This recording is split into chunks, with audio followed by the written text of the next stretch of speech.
absolutely convinced that some of the players who do go, and they will, in their mid-20s, 25, 26, 27, will come back round at the end of that towards that 32, 33, 34. Right? So I don't think it's a problem the Drua are going to get stuck with forever. But I think it's going to take a bit of time because those types of players, there aren't that many of them. You actually, you think you're a fan as well as a pro journalist, mate. You think through that flying Fijian rosters of recent vintages and how many could you genuinely put on a list and say they've got to get in the team, so they've got to be better as a player than who we've already got in that position, and they've got to be a certain age, and they've got to have a certain experience, and they've got to want to come. I tell you, welcome to my world. It's quite a small list, but you've got to keep bashing away at it because your analysis is correct, and I share it, and Glenn shares it, and we're a talented, but still pretty inexperienced, quite young team playing in a very, very competitive competition. That's no excuse. That's just the way. The easy way, when we'd never do this, the easy way to get around it, relax the Fijian rule. Say, as Moana do, to be fair. Now last time I looked, Tom Savage is not Polynesian, right? He's from Gloucester. He's a white dude from Gloucester, right?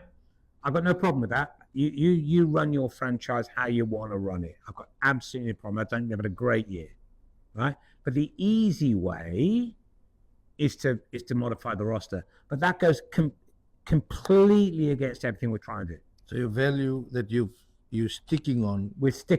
We are sticking on players with Fijian links. Players with Fijian heritage no further back than 2 generations. That's it. We will not. Players who want to join us have to do 2 things. They have to have that heritage qualification, and they have to declare for Fiji. So, for example, Peter Gus. I was just about to ask you that. Peter Gus, right? Who is no longer captured. But he's got to want to play for Fiji, and you've got to be able to pay him. You've got to be able to afford to pay him enough money to not match what he's getting on in France, but that. So you look at players like that. But the easier way to hit to Peter, Peter Gus? No, because he's only in his first year of his contract, and I think the last time I looked, he's got at least another 18 months to go, and I think it's unlikely. But you got to keep looking. But I say the easy way to do it is you say, all right, allow the Drua to have 3 non-Fijians. And you go straight out and buy 3 guys in key positions who are very experienced.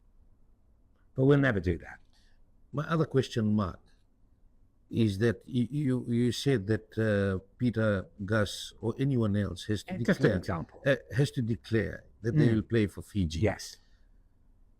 Will there be a place where the Drua goes to that it is no longer seen as just a feeder team to the Flying Fijians? Last World Cup, we saw majority of the players were made up of Flying Fijians. The Drua came through that. I think what I hope happens,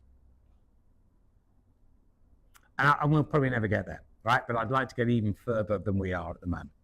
I'd like to see a World Cup in, let's say 2031 in the States, right? So which is what?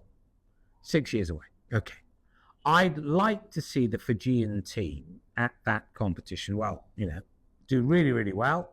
Semi-final, let's say, which would be a hell of an achievement. Because they're a bit like the Drua now. We're 9th in the world. And you look at the top 8 clubs above them, they're all good. I mean, the top 4 are really good. And England ain't bad now. And Scotland, probably the best Scottish team for goodness knows how long. And Argentina are a really good side. And then we're under them. We're that's where we should be in the world. Now, we want to get up 2 or 3 rungs of the ladder, like the Drua. That's hard. It's going to take a while. So I hope by 31, you look down the Fijian squad and go, right, there may not be as many Drua players as there were last time. There may be, there may not. But if you count former Drua players, it's 90% of the team. Because that's part of our purpose. Right? One of the reasons the Drua was set up, one of the reasons, there's a whole host of reasons, but one of the reasons the Drua was set up was it to create an opportunity for boys on the island to stay on the island, become professional players, and grow and gain experience in a very good competition that isn't straightforward and isn't easy and isn't a pushover, and we've certainly got that, which will improve them as players. And then some, not all, some won't want to go, but some will. And they say, no, I'm going to go to France, I'm going to go to Japan, you'll never be able to compete with that financially. New Zealand rugby can't compete with that financially. Australia, everybody in our competition cannot compete financially with Japan, France, and the two other European leagues, but particularly France and Japan. But I can see a time where a flying Fijians squad of 33, 34 is made up of 30 players who either are at the Drua or used to be at the Drua.